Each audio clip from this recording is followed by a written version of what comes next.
Shalom Aleichem. This is a tribute to Harav Rabbi Yosef Rosenfeld.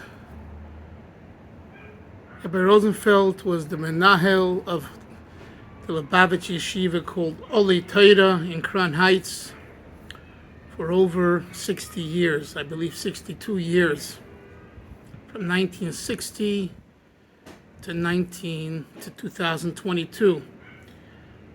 His role in the beginning was working under Rabbi Menahel, a Russian Lubavitcher Chassid, who started Ohelei in 1956 after the Rebbe spoke about learning Altaras HaKodesh, learning only Yiddish subjects, no English subjects.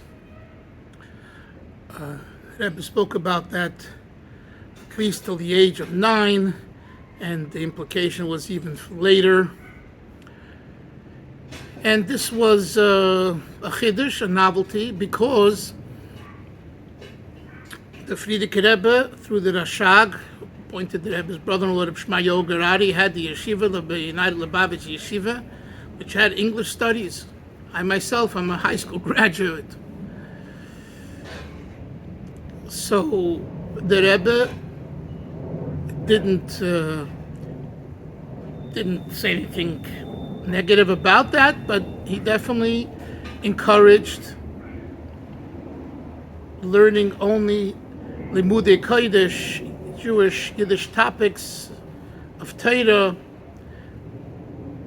especially until 9 years old, so that when a child is young, the mind is pure, they only have Jewish topics, Yiddish topics in their mind. And this is about Rabbi Rosenfeld, not about this discussion of this idea. But basically, Rabbi Rosenfeld, so Rabbi Menahel Teitelbaum started the yeshiva in 1956. And it was a fledgling yeshiva. It started, I think, with 2-3 boys. Rabbi Elichaim Reitblatt was hired as one of the first Malamdim, or the first Malamed. And I could tell you that when I was growing up, we were in Lubavitch Yeshiva, and then when I was a teenager and Beis Medrash Bacher, our yeshiva was like the yeshiva. You know, Ohelei at the time was not as large and not as popular as Lubavitch Yeshiva, but the tables have turned, and Ohelei today has 1,800, 2,000 Talmidim in all the grades. And most definitely, that's where most Lubavitcher children and Bacharim go to today. And I think we could say, as much as Rabbi Menahel Teitelbaum made the yeshiva and had Mesiras Nefesh for it, and is credited as the founder, it was Rabbi Rosenfeld who took the lead under him and raised the money and ran a tight ship and really pushed Ohelei. And I was amazed that whenever he spoke, or at least the times that I heard him, he would speak, in Yiddish, especially if he's speaking to Talmidim at Geret Yiddish. And this was something very important, that Ohelei at Geret Yiddish. Mit gelernt in Yiddish and Geret Yiddish. They learned in Yiddish and they spoke Yiddish. Today, Yiddish is almost a forgotten language. And Yiddish, as the Rebbe said, he wants to speak in his ancestors' language, Yiddish, so he's speaking Yiddish. And I'll give you an example. The Rabbi Soloveitchik would speak Yiddish until 1960 or so, when the students in the class at Yeshiva University at Rabbi Yitzchak Elchanan said, Rebbe, referring to Rabbi Soloveitchik, we don't understand what you're saying. And that's when he changed from giving a shiur in his classes in Yiddish to English. But the Rebbe stuck with it. And the people, I remember they had transistor radios to understand the Farbrengen, Rabbi Metzger, Manis Friedman, and others translated the Farbrengen so people can understand. And then in other languages as well. But the Rebbe kept his at Geret Yiddish. Rabbi Rosenfeld kept to that standard. And that itself is a schus gadol, is a great merit. And even to the last day, they I think earlier, at Shiva, his wife passed away about 4 months ago or so, in a year, and they have a video. I saw that. So they brought Rabbi Lustig, the principal, brought Talmidim, students, to be Menachem Ovel at the Shiva, and he was speaking to the children in Yiddish, and it was a machaya to see. It was beautiful. It was geschmack. And I think those of us that don't know Yiddish, and we are already grandparents or parents, grandparents in particular, should invest in Yiddish, should push Yiddish, because that's the language of our Rabbeim. Now, of course, I'm not saying that you should make, fights in schools and communities. It's not the point. The point is, this is a tract for Yiddish, and it should be appreciated. And Rabbi Rosenfeld gets the credit for that, for keeping it up. Also, he spoke, and it also was recorded, about his memories of being with the Frierdiker Rebbe as a young boy.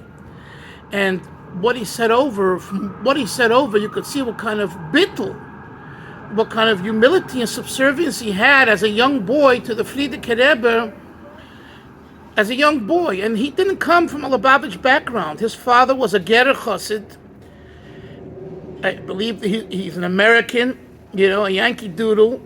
I think the Groners were Makarev, brought the Rosenfelds, Rabbi Yosef Rosenfeld Shalom, his older brother of Avram Rosenfeld, is Zayn Gesund, here in Borough Park of the Nusacharit Samach Tzedek Shul, the son-in-law of Rabbi Yo Simpson. And they were Makarevim to come to Lubavitch, and the ultimate Lubavitch Yeshiva.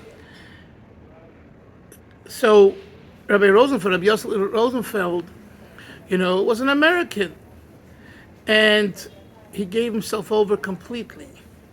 Then he was one of the first shluchim in 1958. I believe he married in 58. Then he went out shortly thereafter on shlichus to San Francisco. At that time, you had several shluchim. Gershom Mendel Gerelik went to Milano around that time, 58, 59. And then you had Berel Shem Tov went to Detroit, and Yosef Rosenfeld went to San Francisco. They have a tape online of him giving a report at a Tzach convention in 1959, I think. It's a machaya to hear him speak, because he's speaking in Yiddish, and he said, "Und der Rebbe sind Yonim, wenn sich oft auftan, das haben wir getan." He gives a report, and Mamish in San Francisco, and I live near San Francisco on Shlichus in Marin County. I could tell you how San Francisco was always Eretz Chelas Yeshverhi, like by the Meraglim it says, a land that consumes its inhabitants. Orthodoxy there was not a mainstay, and even those from other communities like Rabbi Lipner's Zayn Gesund, came on behalf of Schneier Kotler and Matera Masoida. And there was a Tervadas, Talmud Rabbi Traub, but it didn't make a change in the overall culture, which was mainly, the reform mindset and very liberal, okay? And nevertheless, Rabbi Yosel went out there, and he did his work. I spoke to him once about some of his work there, and there was a very big chassid who lived there, Rabbi Shmuel Bezapalov, who was Rabbi Yaakov Motl Bezapalov, Rabbi Yaakov Motl, the Rav, his son. He lived there, and he had a son. And Nebuch, I don't know if he married, and he knew him. He said he made wine, and he actually knew him. This is in 1959, 1960. And then he was called back here, and he got involved with the Ohelei Torah. The rest is history. Mamish, he worked around the clock to keep the moiset going and paying people on time. And I worked for Ohelei Torah for a while, and there was no such thing as a late check at the time. I don't know later, before, but it seems like he really had his act together. And you see the institution today; it's l'shem u'sefer. It's beautiful. So I comfort the family, some of the sons who I know, and the daughters, the ganze Mishpacha, the entire family. They should only have simchas v'kitzah v'anoshech ne'ofer v'hu b'techem. Yosef ben Chanech Handel, I think, Rosenfeld, HaKoyin. You should have only a lichtigen Gan Eden, and Mashiach should come in, and should be reunited with us through the Bias HaMashiach, B'korev Mamish, Yerushalayim, Omen ve'omen, Aksivach Simatoi, V'agud Keben Shiar, Nor Feil Chepsudas, good news.